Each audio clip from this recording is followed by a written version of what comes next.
buenos días, muy feliz martes y bienvenidos a un nuevo episodio de Reflexiones, el podcast de discusión inteligente y razonable creer en Dios. Mi nombre es Juan Callejas. Yo soy Stephanie Gese. Y el día de hoy continuamos con nuestra lectura y nuestra reflexión sobre la primera carta del apóstol Juan. El día de hoy enfocados en el capítulo 3. Así que, Primera de Juan, capítulo 3, leyendo desde la Nueva Traducción Viviente. Miren con cuánto amor nos ama nuestro Padre que nos llama sus hijos. Y eso es lo que somos. Pero la gente de este mundo no reconoce que somos hijos de Dios porque no lo conocen a Él. Queridos amigos, ya somos hijos de Dios, pero Él todavía no nos ha mostrado lo que seremos cuando Cristo venga. Pero sí sabemos que seremos como Él, porque lo veremos tal como Él es. Y todos los que tienen esta gran expectativa se mantendrán puros, así como Él es puro. Todo el que peca viola la ley de Dios, porque todo pecado va en contra de la ley de Dios. Y ustedes saben que Jesús vino para quitar nuestros pecados, y en Él no hay pecado. Todo el que siga viviendo en Él no pecará, pero todo el que sigue pecando no lo conoce ni entiende quién es Él. Queridos hijos, no dejen que nadie los engañe acerca de lo siguiente. Cuando una persona hace lo correcto, demuestra que es justa, así como Cristo es justo. Sin embargo, cuando alguien sigue pecando, demuestra que pertenece al diablo, el cual peca desde el principio. Pero el Hijo de Dios vino para destruir las obras del diablo. Los que han nacido en la familia de Dios no se caracterizan por practicar el pecado, porque la vida de Dios está en ellos. Así que no pueden seguir pecando porque son hijos de Dios. Por lo tanto, podemos identificar quiénes son hijos de Dios y quiénes son hijos del diablo. Todo el que no se conduce con rectitud y no ama a los creyentes no pertenece a Dios. Este es el mensaje que ustedes han oído desde el principio, que nos amemos unos a otros. No debemos ser como Caín, quien pertenecía al maligno y mató a su hermano. ¿Y por qué lo mató? Porque Caín hacía lo malo y su hermano lo recto. Así que, amados hermanos, no se sorprendan si el mundo los odia. Si amamos a nuestros hermanos creyentes, eso demuestra que hemos pasado de muerte a vida. Pero el que no tiene amor, sigue muerto. Todo el que odia a su hermano, en el fondo de su corazón es un asesino. Y ustedes saben que ningún asesino tiene la vida eterna en él. Conocemos lo que es el amor verdadero porque Jesús entregó su vida por nosotros. De manera que nosotros también tenemos que dar la vida por nuestros hermanos. Si alguien tiene suficiente dinero para vivir bien y ve a un hermano en necesidad, pero no le muestra compasión, ¿cómo puede estar el amor de Dios en esa persona? Queridos hijos, que nuestro amor no se quede solo en palabras. Mostremos la verdad por medio de nuestras acciones. Nuestras acciones demostrarán que pertenecemos a la verdad. Entonces estaremos confiados cuando estemos delante de Dios. Aun si nos sentimos culpables, Dios es superior a nuestros sentimientos y Él lo sabe todo. Queridos amigos, si no nos sentimos culpables, podemos acercarnos a Dios con plena confianza y recibiremos de Él todo lo que le pidamos porque lo obedecemos y hacemos las cosas que le agradan. Y su mandamiento es el siguiente: debemos creer en el nombre de su Hijo Jesucristo y amarnos unos a otros, así como Él nos lo ordenó. Los que obedecen los mandamientos de Dios permanecen en comunión con Él, y Él permanece en comunión con ellos. Y sabemos que Él vive en nosotros, porque el Espíritu que nos dio vive en nosotros. Fin del capítulo 3. Continuamos entonces viendo cómo Juan va construyendo este argumento donde nos llama a vidas verdaderamente transformadas por el amor, la gracia y el mensaje del Evangelio en el cual por el Espíritu Santo hemos podido poner nuestra fe. ¿Qué te pareció a ti este capítulo, Stephanie? Pues nos sigue recordando lo que veníamos platicando, ¿verdad? Que Dios envió a su Hijo para apoyarnos en todo esto, ¿verdad? Porque estamos en una situación de pecado y tenemos a Jesucristo nuestro Salvador. Siempre y cuando nosotros nos arrepintamos, Él está ahí por nosotros. Así es. Y aquí este capítulo empieza con un versículo que muchos quizá hayamos escuchado en la versión tradicional, en la Reina Valera. Miren con cuánto amor nos ama nuestro Padre, que nos llama sus hijos, y eso es lo que somos. Y esta es una distinción sumamente importante que a veces se nos olvida. Ser hijo de Dios es un regalo de la gracia de Dios. No es algo que todas las personas en el mundo son. Hijos de Dios son aquellos a quien Dios ha hecho hijos de Dios. Y eso es únicamente posible a través del conocimiento de Jesucristo, de la fe en Él, de la gracia de Dios derramada sobre aquellos a quienes Él eligió. Pero es algo que nuestra cultura le cuesta asimilar, y a veces en la iglesia se nos olvida que no todos los seres humanos son hijos de Dios. Sí, esto es un privilegio, esto es algo maravilloso cuando uno pues sabe cuáles son las características que tiene un hijo, ¿verdad? Siente uno esa confianza, esa tranquilidad, ese amor increíble que Dios, pues en el momento que uno pone su vida en sus manos, lo declara su Salvador.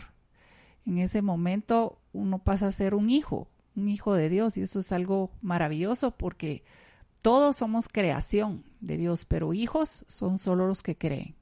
Así es, y por eso es de que Juan hace este llamado a los hijos de Dios a vivir vidas verdaderamente distintas, a mostrar lo que significa ser un hijo de Dios, a vivir vidas santas, a vivir vidas puras, a vivir vidas que rechazan el pecado, pero no porque se van a ganar algo de parte de Dios, sino porque ya tienen todo lo que pudieran querer de parte de Dios, que es el haber sido justificados, salvados, el haber sido hechos hijos. Y aquí es bien importante cómo Juan va construyendo este argumento, porque va de lo muy general, de la vida, digamos, general, libre de pecado que debe llevar un creyente, pero lo cierra a la relación que tienen que tener los creyentes entre sí. Vean el verso 10 cómo cierra este argumento. Dice, por lo tanto, podemos identificar quiénes son hijos de Dios y quiénes son hijos del diablo. Todo el que no se conduce con rectitud y no ama a los creyentes no pertenece a Dios. Estamos llamados a tener un amor muy particular y muy especial por nuestros hermanos de la iglesia. Sí, esto es una situación muy real, y la verdad es que el que no ha leído esto no se imagina lo serio que es, ¿verdad? Porque, bueno, sabemos que los que nos conducimos de cierta forma y tratamos de evitar el pecado, pues claro que todos de vez en cuando caeremos en pecado, pero el que vive en pecado y de veras ni piensa en Dios, pues como menciona la palabra, es hijo del diablo. Eso es algo muy serio, de lo cual debemos tomar nota. Así es. Y luego llama Juan, sigue hablando de este amor que tenemos que tener entre los hermanos de la iglesia, y lo quiebra en algunos aspectos muy importantes. Vean el verso 11. Este es el mensaje que ustedes han oído desde el principio, que nos amemos unos a otros. Luego en el verso 14, si amamos a nuestros hermanos creyentes, eso demuestra que hemos pasado de muerte a vida. Pero el que no tiene amor sigue muerto. Y esto es bien importante porque el mismo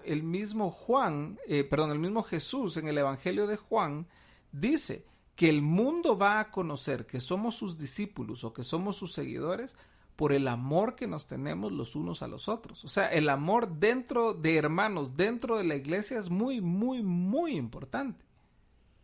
Sí, eso es muy evidente, ¿verdad? Cuando uno ve el proceder de las personas como dentro de la iglesia, pues uno puede sentir que esa persona es un creyente y que es genuino. Sí, eso así es. Y pues obviamente vemos cómo mora el Espíritu Santo adentro de esas personas. Sí, y esto es únicamente posible por medio del Evangelio. Vean el verso 16. Conocemos lo que es el amor verdadero porque Jesús entregó su vida por nosotros, de manera que nosotros también tenemos que dar la vida por nuestros hermanos. Si alguien tiene suficiente dinero para vivir bien y ve a un hermano en necesidad pero no le muestra compasión, ¿cómo puede estar el amor de Dios en esa persona? Queridos hijos, que nuestro amor no se quede solo en palabras, mostremos la verdad por medio de nuestras acciones. O sea, el amor cristiano, el amor entre cristianos, implica acciones, implica hasta sacrificios también de dinero, de tiempo, de otras cosas que podamos hacer para mostrar el amor de Dios que hay en nosotros a nuestros hermanos y hermanas en Cristo. Sí, esto es de lo más importante que hay, ¿verdad? Porque podemos sabernos toda la Biblia, podemos leer mucho, podemos tener mucho conocimiento de la palabra, pero si no ponemos en práctica, especialmente el amor hacia nuestros hermanos el día a día, estamos mal. Sí, así es. ¿Y cuál es la manera más importante de cumplir con los mandamientos de Dios? Lo vemos en el verso 23 y dice: y su mandamiento es el siguiente: debemos creer en el nombre de su Hijo Jesucristo y amarnos unos a otros, así como Él nos lo ordenó. Los que obedecen los mandamientos de Dios permanecen en comunión con Él, y Él permanece en comunión con ellos, y sabemos que Él vive en nosotros, porque el Espíritu que nos dio vive en nosotros. Entonces, ¿cuál es la manera como más importante y sublime, si quieren, como obedecemos nosotros al Señor Jesús y obedecemos los mandamientos de Dios? Creyendo en el nombre de Jesucristo y amándonos los unos a los otros. Fe en Jesús y amor por las personas. ¿Qué te parece a ti esa fórmula para cumplir con los mandamientos de Dios? Sí, pues Jesús fue el que vino a resumir todos los mandamientos en esos dos, que esos dos tienen todo adentro, ¿verdad? Primero, poner de primero a nuestro Padre, amar a nuestro Padre Celestial, ponerlo en primer lugar, y luego, pues, obviamente, amar a los demás. Ya dentro de todo eso, ya cualquier otro pecado o cualquier otro asunto ya cabe ahí adentro de qué es lo que debemos ir haciendo. Así es. Así que espero que este capítulo haya exhortado sus corazones el día de hoy, les haya fortalecido y los motive a leer y a preguntarle al Espíritu Santo qué es lo que quiere enseñarles a través de estas palabras, a través de esta carta del apóstol Juan. ¿Alguna despedida que tengas, Stephanie? Pues sigamos en este libro de Primera de Juan, que tiene unas verdades muy importantes para nuestra vida. Muy bien, pues bueno, entonces nos vemos, si Dios permite, el día de mañana para que continuemos con el capítulo 4 de este precioso libro, esta preciosa carta de Primera de Juan. Que el Señor les bendiga, que tengan un excelente día. Por lo pronto, mi nombre es Juan Callejas. Yo soy Stephanie Gese. Y esto fue Reflexiones, el podcast de discusión inteligente y razonable creer en Dios. Nos vemos mañana.